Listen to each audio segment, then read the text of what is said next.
But yeah, this is the ElseViews. This is the point in this is the point in the show where we talk about the video games, movies, TV shows, things that we've been watching over the past week, or enjoying this past week, that we want to get more in depth on.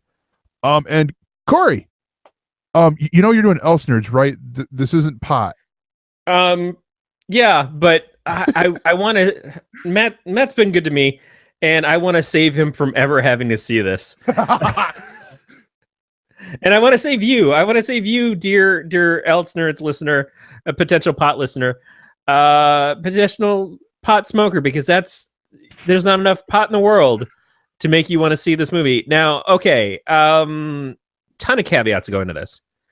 When Aaron and I, not necessarily when we first started dating, but quite a while ago in Corey and Aaron, my wife, time, we saw this movie. My wife is a huge fan of horror movies, as I think I've said a billion times. We went and saw this movie that we didn't know much about called Jeepers Creepers. It was in 2001, so we'd been dating for about 2 years, maybe just over. And it was directed by a guy named Victor Salva. Now, I did not know the history of Victor Salva, or at least did not recognize him by name at the time that we saw it.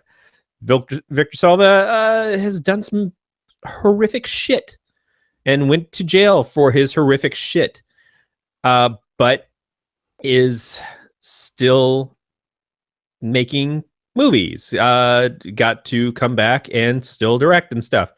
And anybody who has a moral reasoning as to not wanting to support his films, I 100% understand. I support you. I get it. This is a conversation that we've sort of been having on pot the last 2 weeks, and I want to apologize to pot listeners for that, because it's not an easy thing to say or talk about, and it certainly is not anything we're going to be able to solve on our wee little podcast, and I should never be in charge of trying to tell people anything that is going to make you feel morally right or wrong. That said, Aaron and I really like Jeepers Creepers. It is a monster horror movie. It starts out seeming like it's more of a slasher. The first one had Gina Phillips and Justin Long, and was enjoyable. It had the premonitions of a character who could see it in the future, had the Jeepers Creepers tune playing in the background, which a lot of movies, especially like Insidious, have done now, where it's like, oh, here's a creepy song that we play that makes you feel like it's tied into the rest of the movie now. A little ridiculous in most cases, but in Jeepers Creepers, at that point in time, it was so new, we all kind of accepted it. We've seen the second one a good number of times. Not as strong as the first one to me, but it involves a lot more characters. It involves kids on a school bus and the breakdown of their social sect as they're trying to protect themselves and save their own lives. But you can see kind of in sexism, racism growing in this group that existed already, and how it leads to some of the decisions made in the film. And again, the creeper from the movies was compelling. So, and about a month ago, around the Halloween time, the Jeepers Creepers 3, which had been promised for about 10 years, finally came out. And now it had a lot to follow up on from the first film and then the second film. They followed different characters. They both established histories with the creeper. And there were promises kind of made at the end of the second film of what we were going to next. And we were expecting to see Gina Phillips return in this one as well, as the survivor of the first movie. Ray Wise, who was in the second movie, we were going to see him again too. All these plans and stuff. And this movie was a big letdown.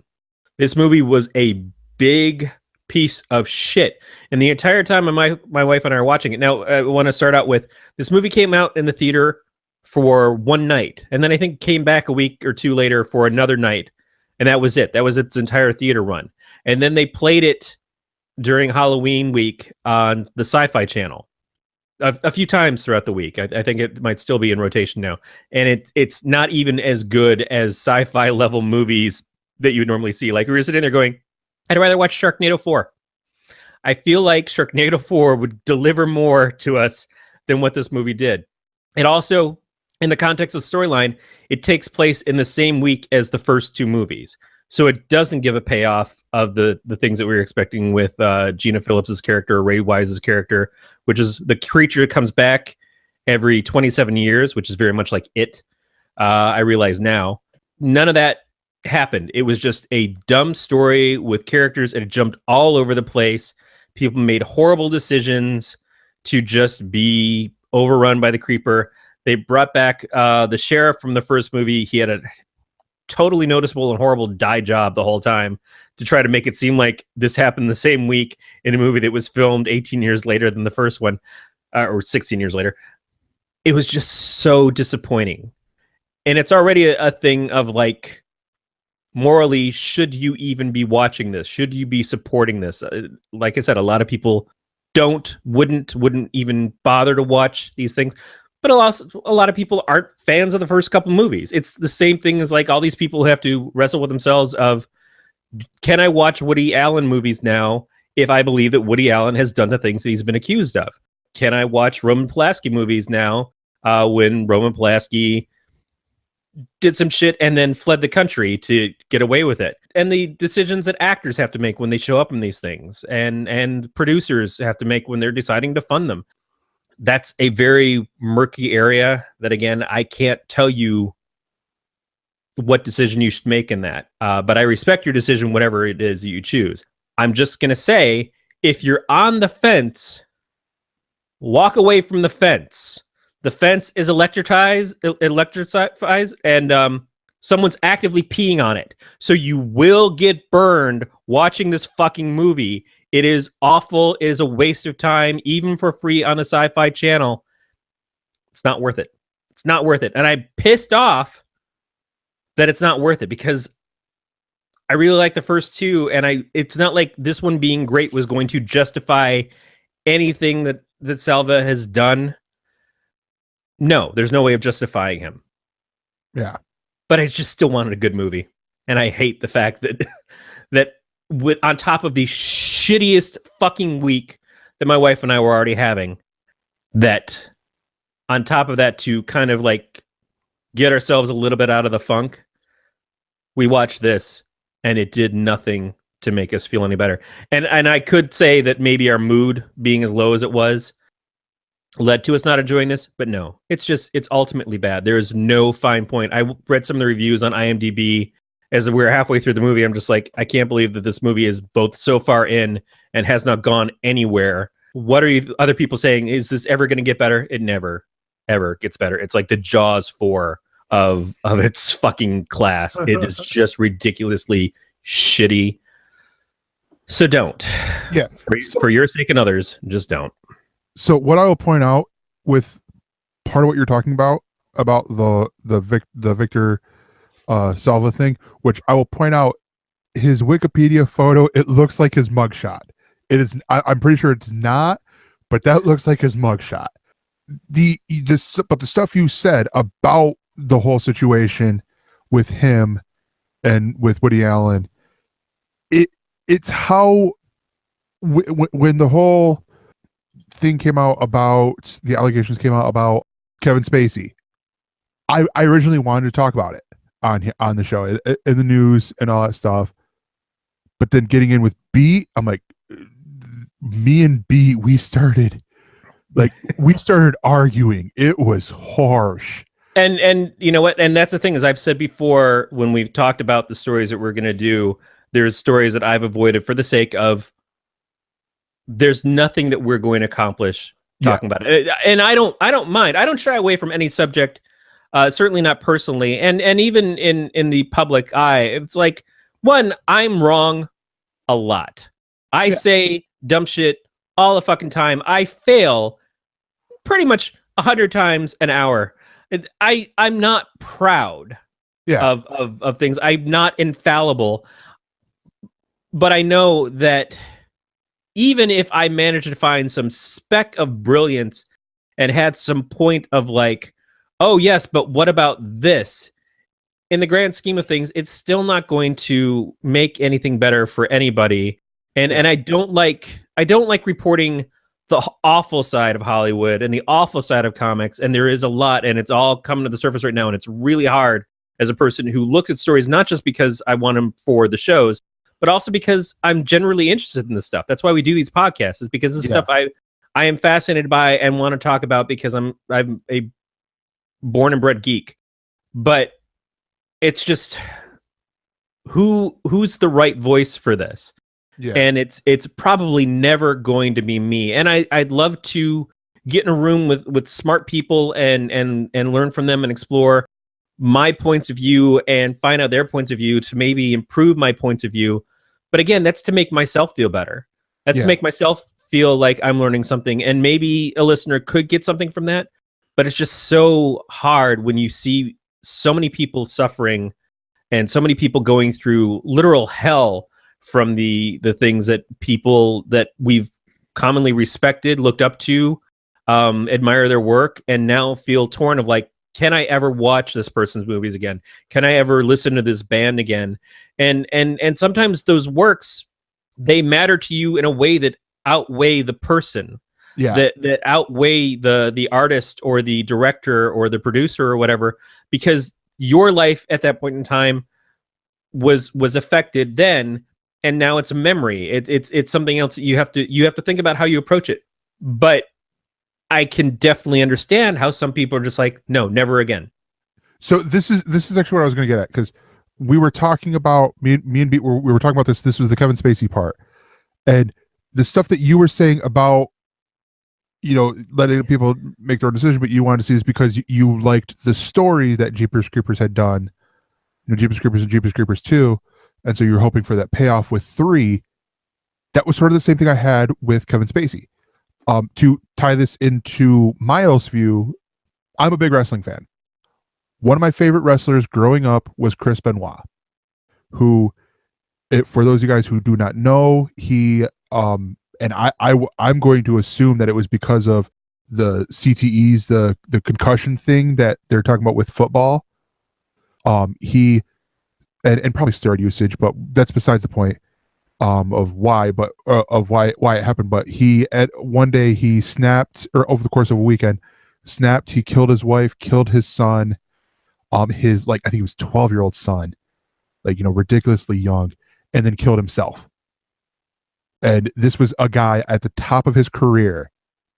And since then, WWE, they did the whole, you know, because it came out as to, you know, he had died, but it wasn't really known at the time of what had happened. So they did the in memoriams of him and his kid and his wife, and then it went, and now they do not mention him at all. Like, right, he's been wiped from. Yeah, it's. They also nuked Hulk Hogan from orbit because of some of the shit that went down with him. But then I hear the rumor that Hogan may actually get to come back because of the anniversary that's coming up. Yes. And Hogan also, to just not to put fine a pun on it, is still alive and has the opportunity to show up. And while I don't believe in any way that he's redeemed himself for the things that he did, certainly a different level of awfulness. Yeah, there's the possibility of redemption, which is what I was trying to get at with when I was talking with B about the whole Kevin Spacey thing. Is it's like, I just want to be clear. Yeah, redemption is something else. Well, redemption has to come from his personal life and who he is outside of it. But what there is the possibility for is acceptance. And do the fans want a Hogan return? And are we going to be able to bank this or not? And I'm sure if he shows up and people start throwing shit at him and everything, you're not going to see that stuff make it to air, and he will go away very, very quickly. But if he shows up and people are like, oh yeah, it's Hogan, it's like some people are at this point in time still supporting Judge Moore, and it's just very strange to me, the religious aspect of, we can accept this guy doing these awful things because he's our guy. And I fundamentally understand your guy point of view, but oh man, just the sickening pit of my stomach feeling of like, my guy is a fucking dirtbag. Yet I'm more afraid of the other person because they are diametrically opposed to me in views, even though this fucking cesspit of a human being would match me better. It's like, I would have to come up with in myself, why am I more on the side with someone who is a cesspit of a human being? What does it say about me and my views? But I would probably still think that I'm a good person. But yeah, but what I'm getting at with all this is, I look at, like Chris Benoit, you look at his career, and he had a great career, and it's because of this one thing.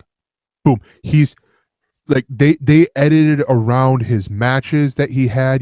He had big monumental matches and all this. And so the point I was sort of trying to get at, but now that I've had time to think about it, is you look at everyone. I mean everyone with all these things that have been coming out about, all these different celebrities, all producers, actors, that there is this, I will say, redemption. There is this redemption possibility that they could have if they truly, admit, do whatever they got to do, repent, whatever it is, make amends for what happened. Then they can go back and make stuff and all that. But with what I was trying to get at with Beat before was, we didn't have, or it was not to, victim blame or anything, but it was like, let's see how this plays out before we go, all right, he's done with everything, we're never hiring him again. Because if it happened to be like, okay, nothing happened or whatever, which I don't know, I wasn't there, I don't think I was alive when this happened, sort of deal, then you've just, my fear is that what happens if people get this wrong, because this is the internet, people jump to conclusions super quick. Right. Yeah. The internet should not be the judge and jury on any of this, but every single person should decide for themselves if they want to support these people who have been accused anymore. And I said this a couple weeks ago when our friend Beach was on Podcast of Terror. I said, it's not automatically believing the accusation, but it is automatically validating the person who's saying it, as it's important to listen to them, and it's important to investigate it. It's not shunning them and saying, oh, you're a liar because this person would never do that, or your opinion doesn't matter because, oh, it's no big deal because you're just a woman, or you're just a black person, or you're not as powerful as this person, so this person is on a higher pedestal and doesn't have to follow the same rules as you. That's the part where we've gotten it wrong for so long. But the internet is certainly a giant round of, like, I've decided what I feel before any evidence is laid out, and that's why our court system doesn't work that way. But unfortunately, in a lot of cases, these things are never going to go to court, because they're past statute of limitations, which is shitty. There shouldn't be a statute of limitations on these things, and this stuff needs to be looked at very, very closely, and we need to change the culture. And I don't like losing favorites. I loved Bill Cosby growing up. I don't like that this is who Bill Cosby is, but I believe that it's who Bill Cosby is. Yeah. As much as I don't want to, I have to, because the evidence is overwhelming. But the first person who made that accusation, it would be very easy to dismiss one person, because not just because it's person against person, opinion versus opinion, or he said, she said, but because I don't want to believe that of this person that I've looked up to for so long. And that's the failing. And that's a personal failing, is, well, it's easier for me to believe in the thing that I like as opposed to the thing that I don't like. And that's what we have to learn. And I hope we are collectively learning right now to get past, is just because I want it to be this way doesn't mean that's how it is. You can't sugarcoat this shit and hide in a corner from it. You have to expose it. You have to open that wound and really get in there to clean out the infection that exists. Yeah. And Growly's hitting the point pretty well here. Actually, Growly stepping in for B, I will add. The way he sees it, the redemption cannot be a lame "I'm sorry" after a ton of denials. There must be proof of real change, not a weekend for sex counseling. That's the thing I'm trying to get at, is because here's the other end of it. Let's say that, and I'm going to stick with Kevin Spacey on this one. Let's say he does actually find, he apologizes to, I'm blanking on the actor's name. Anthony Rapp. In private, no cameras, no nothing. Anthony Rapp forgives him or whatever. This is all just hypothetical. And then they go public. They said, and they talk this, they explain the whole thing out. That Anthony forgives him. This is what Kevin Spacey's doing. But because of everyone who is so, no, he should never work again. He should never work again. And I know Kevin Spacey has the money, but that's besides the point. But yet everyone's like, no, he shouldn't work. But he forgave himself, or he not forgave himself. He's gotten forgiven by the person who he did these things to. Right. It's Frankenstein. Yeah. We're the villagers. We've decided what the crime is. We've decided what the punishment is, and so we're running through the streets with our torches. And again, I'm not saying that that's not necessarily the right thing to do in the long or short of it. Is that, you know, maybe this is a monster. Maybe it is better for everybody that we completely torch their ability to be a part of this society. I can't say whether that's true or not, because we're just getting partial information. While I absolutely believe that stuff happened, and especially knowing that there are other people who've now come forward and said that similar things have happened. I'm not in charge of saying who gets to be forgiven and who gets to pay the price. But likewise, there are people who are getting accused that, you know, aren't at a level of Kevin Spacey, who are going to lose their livelihoods and may have a hard time coming back from that, you know, and can't just go hide out on a private island somewhere, can't go find refuge in another country where they don't give a shit about our provincial American ideals of age and consent and things. And that's hard, again, because when you're a criminal, you know, and you're convicted of a crime, you lose rights, you lose protections, and then that's why it's so important to investigate crimes deeply and put 100% effort into it, because so many people do go to jail that don't deserve to be. But in the cases of, like, there was a crime but no one's going to get prosecuted, so it's the court of public opinion that makes them pay. Is that the right thing? I don't know. I can't say if it is or isn't. I feel sometimes on the side that, yeah, it should be. And then I feel other times that it shouldn't be. It's really hard. It's hard to make up a mind in that, again, without knowing more. But I also know that I'm fallible. I will look at things and I will go in with my pre-existing beliefs and my wants and hopes of, like, please don't be real, please don't be true. And am I strong enough to open my eyes and see outside of what I want versus what is the truth? Yeah. All right. So we went down a weird rabbit hole with that. Yep. I knew that was going to happen. Yeah. I knew as soon as you started talking about it, it's like, shit, yeah. I should have chosen something else. No, it's fine. Honestly, because it's one of these things, like, sometimes it just happens. But to sum it up, hopefully, honestly, I think you hit it earlier. I hope that we get out all these people who are, like, this all gets exposed to where what I'd love to see happen is when this stuff happens, it gets reported sooner. That's what I want is, you know, where we have these investigations where, you know, the crimes can be, you know, there could be punishments for the crimes and all this stuff, not like 30 years ago and all this stuff, but whatever. Well, the starting point for that is what needs to happen first and foremost is when someone is a victim and comes forward, we have to make them feel safe in coming forward. We have to make them feel like we are taking them seriously when they come forward. And that's the beginning. And if you saw the hashtag #MeToos and the amount of people that you know that posted that, and then the amount of people that you know that didn't post, but you realize that they probably could have, it's just so,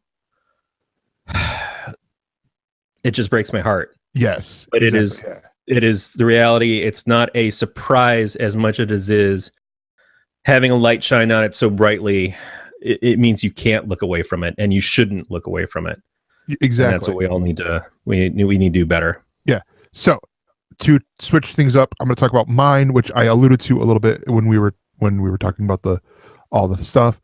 I this week I have a video game. It's a video game I've had for a couple months now since it came out. But I've been playing it not all the time, but when I've had free moments, and that is WWE 2K18 on the Xbox One. Actually, conveniently enough, over my left shoulder here. This game honestly is freaking awesome. Can I play Junkyard Dog? I think you can. Can I play George Animal Steel? No, George isn't in there. Surprisingly, George isn't in there. Our one Michigan wrestler that you know, that I know, yeah. Like from my time, he was the Detroit guy. Oh yeah, but now a guy who recently ran for the seat in for one of Detroit in the state representatives, Rhino is in here. But no, so they redid a lot of the stuff. It's no. Growly put, did Corey say, can I play Jump Your Dog? No, it's Junkyard Dog. He's an old school wrestler from the 70s and 80s. I'm more of a reindeer games than a dog games. But no, so honestly, this game really cool. There were some hilarious bugs that I think got patched, or at least I hope got patched, that I have seen before. But the big thing is, and it's the reason why with this FIFA 18 and Madden 18, which are two other games that I've gotten over the past couple weeks, that I'm loving their story modes. WWE used to have it with their games great story modes where you were actually, like, a couple of them, there was one, I forget which one it was, but you actually had 5 different superstars. You were following their, like, you had this story that you were doing with each of them, and it was all something different. Like John Cena's was like this road to WrestleMania or something like that. But it's called My Player, which original. But you go through, you create your guy, you unlock more things as you go along, and you do about a year. It takes place. It's about a year in WWE, and you're going through your career as if you were a wrestler. You start out as a independent superstar, and then you make your way into NXT, doing the training and stuff, and then you, depending on how things go, you become NXT champion. And once you become champion, you have a quick rivalry, and then you make it to one of the main rosters, either Raw or SmackDown. And then the hilarity ensues. So there's, I think I've heard like 5 different routes that you can take. And the cool part is, like, I mean, you've got some wrestlers from my childhood that I've loved that are in here. Like Triple H is, because he's a WWE head in the WWE head offices now. He's in on the Raw side, and one of the parts I loved is my character actually was standing up for. I had my character standing up for himself against Triple H, and I'm like, something I would never do if I was in this. If this was in real life, I've never been like, yeah. I'd be like, sure thing, boss. Because I get onto Raw after leaving NXT, and they're like, we want you to lose this match to help enhance the talent because they're coming back from injury and all this stuff. And I'm like, all right, fine, one time, I'm giving you one. And like, next week, we want you to lose to this guy. And it's like, is this the last time? It comes to me seriously. I told you I was giving you one here before, but I want to start, I don't want to be a jobber essentially. And then next week's like, we're gonna do this. I'm like, no, sorry, no. And then Triple H starts yelling at you and all that stuff.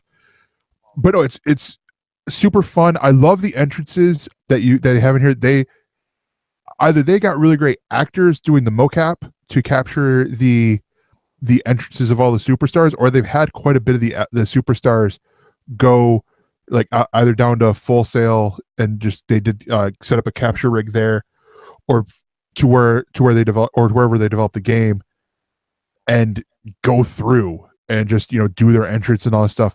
The lighting on here is really cool. Are you playing on 4K? It's not in 4K because this is the 1S doesn't play in true 4K. Right, up converts. Yeah, it does like this weird up converting, but it still looks really good.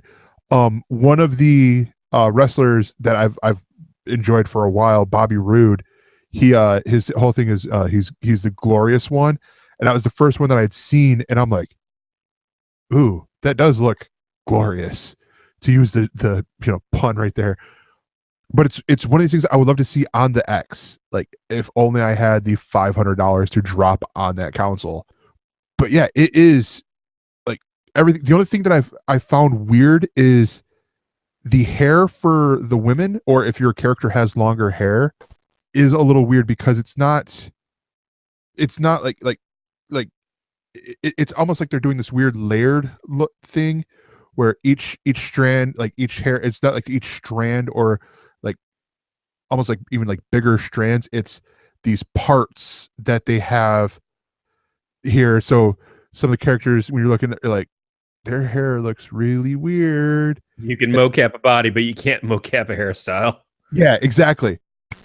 One of the things honestly that I love about this is the creator studio. People have, because this is what I used to do way back in the day with WWE SmackDown on the PlayStation, was I would do, this is probably about what, 2000, actually this one was probably about 2004 or whatever. I think it was Raw vs SmackDown or something like that. But I went online and found people who had created other wrestlers who weren't in WWE at the time, and I would create the wrestler like in the creator superstar thing. Well, they started doing that, but now you can actually upload them too, and people have done that to where I have all these other superstars from Japan and the other like smaller American promotions and the United Kingdom, and some newer guys who didn't make the cut yet. Like with and since I bought the deluxe edition, I have the DLC, and I'm like, all right, you need to bring in these guys. But it's just funny to see, like, so, and there's some people, like some guy made Barack Obama, and it looks like Barack Obama. Like, you can get really good. The cool thing is, here with the My Player, get back to the My Player a little bit, you can actually have your guy go to other go onto your friends' shows. So, for instance, friends of the show, Glenn Rubenstein and Nate Ward have both come on to my show, in my roster in the back of the locker room. I've never wanted. I love Nate. I have never wanted to punch his wrestler more than every time I see him, which is funny because it looks like Nate, but it's like every time I talk, because you could talk to people in the back, and they do these weird random things. He's always a dick. No, it sounds like Nate. And I absolutely love Nate. Nate is one of my favorite people. One of my favorite co-podcasting professional friends. I adore Nate and Brandon, of course. Yeah, I could see a situation where I would punch Nate. Yeah. And then the other one is Glenn's. And oh god, if only we had done this week before, you could actually had brought it up on pot. But on 2K17, the one I played last year, actually a few months ago, so I bought it for cheap. Glenn's was on there. I didn't realize it was his, but there was like a character named Glennergy. I'm like, what? But I thought it was just like a weird random character, like a default character that they made. And then I go to this, and it's using his name in there. It's like Glennergizer is his name. It looks a little bit more like Glenn, but if Glenn was Samoan. Like me, I don't try to make it like me. I name him me. Like his name is Gregor on there, and his Twitter handle is actually my Twitter handle. But I don't make him look like me at all, because I'm like, well, he's gonna be fat, and we already have Kevin Owens on there. We don't need another Kevin Owens. So I do as I say, the ideal version if I were to actually have been a professional wrestler of it, and all that stuff. But yeah, really cool game. Glenn is the host, one of the hosts on the WINC podcast, which is a wrestling podcast. And so it may not even been him that made it. Maybe fans that did. It's hard to say. I didn't hear him say anything about it, but still, yeah. That's funny. It would be the ultimate Glenn if, when he came walking on, his intro music was Headboard. That's the one thing that I wish they had in here, because right now I'm using another superstar's entrance music, like his whole thing, his music, his movie, all that. 2017, in the 2017 version, they actually had a movie editor, but it was so complicated. Like, I'm like, okay, where's the keyboard attachment? Like the full on like keyboard for computer attachment to do, my Control Z and all this stuff. And they have great songs on here. Like 2017's was, I didn't like it as much, but it had it was all music that was all selected by Sean P. Diddy Combs, or Brother Love Combs. This year's it was all selected by The Rock. So you come in, like one of the songs is oh god, I can't think of the band, but the One Beer, One Shot, One Whiskey. Oh yeah, One Bourbon, One Shot, and One Beer. Yeah. Oh god, I can't think of that guy's name. I don't know why. Kid Rock's on there with Cocky. There's a Kanye West song on there. George Thorogood. Yeah. Kept wanting to say John Fogerty. I'm like, no, it's not John Fogerty. But there's like, this is one of the few like soundtracks for this game that I'm like, I like all but one song on here, and it's the Kanye West song. But it's mainly because they use the edited version, I think, to keep it to a T rating. But there's a good part where you only hear like every fifth word, because his song's the Black Skinhead. Because it sounds like the opening of the show. Yeah. Actually, no, it's a lot worse. But no, like they got Blues Brothers, Soul Man, Boston Smoking, We're Smoking, Bruno Mars, Runaway Baby, Disturbed, Down with the Sickness, Eazy-E with Boys in the Hood, George Thorogood and the Destroyers with One Bourbon, One Shot, One Beer, Joe Walsh, Rocky Mountain Way, Kanye West with Black Skinhead, like I said, Kid Rock with You Never Met a White Boy Quite Like Me, Mayday featuring Tech Nine with Last One Standing, and Tech Nine featuring Chris Kaliko, Serge Tankin, which I think he's from Kasabian, with Straight Out of the Gate. And that's like this whole soundtrack. I'm like, oh, it's awesome, but you can't use them in Create a Wrestler mode. And I'm like, I would so come out to One Bourbon, One Shot, One Beer, or Soul Man, any of these ones, I would come out to those. But it should let you choose your song. It should let you not just choose what it has, but let you even if it was something you had to go and buy through what was XPlay Music before, or Microsoft Music, or Bing Music, or whatever they want to call it, it would still be something to let you. You used to be able to buy tracks for Guitar Hero and Rock Band. It just makes sense that you should be able to, create a wrestler or create a skater in Tony Hawk games. You should be able to make your own playlists and put those things in and have your introduction. That's the level of gaming that we should be at by now. There's no reason with the technology that we have that we couldn't do it. We've been able to buy our own fucking ringtones for the last 15 years. It's just ridiculous that at this point in time, that's not something that they're including. It's not even a licensing thing, because you're only putting it on there for your own usage. Yeah. I mean, it's especially because you're on the right point, because like I said before, with the whole Create a Wrestler or the download community thing, when you can download arenas, titles, like you can actually go on there and download all the Ring of Honor titles, all the Impact Wrestling titles, the New Japan titles, all these titles that WWE does not have the rights for. And you could play them with the wrestlers, and then download the wrestlers to be the champions, and then fight Brock Lesnar and AJ Styles and all these other guys.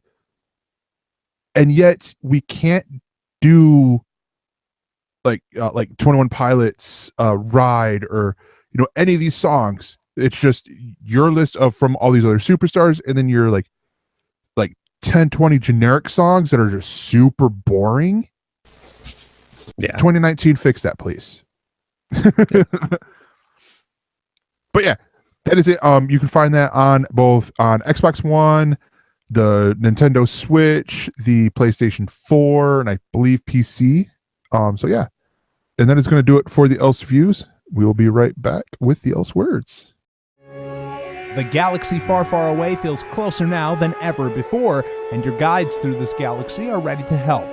I'm Zach Hagenbusher, one half of the new Jedi Archives podcast with Ben Schultz. Join us every other Tuesday for our experiences with the Star Wars saga, from the core films that we know and love, well, you know, some of them, to the annals of history and the works that shaped Star Wars into what we know it as today. Just jump in wherever you'd like. Download an episode of the new Jedi Archives today. For more on this Galactic Network podcast, go to gncast.com. That's GNCASTS.com.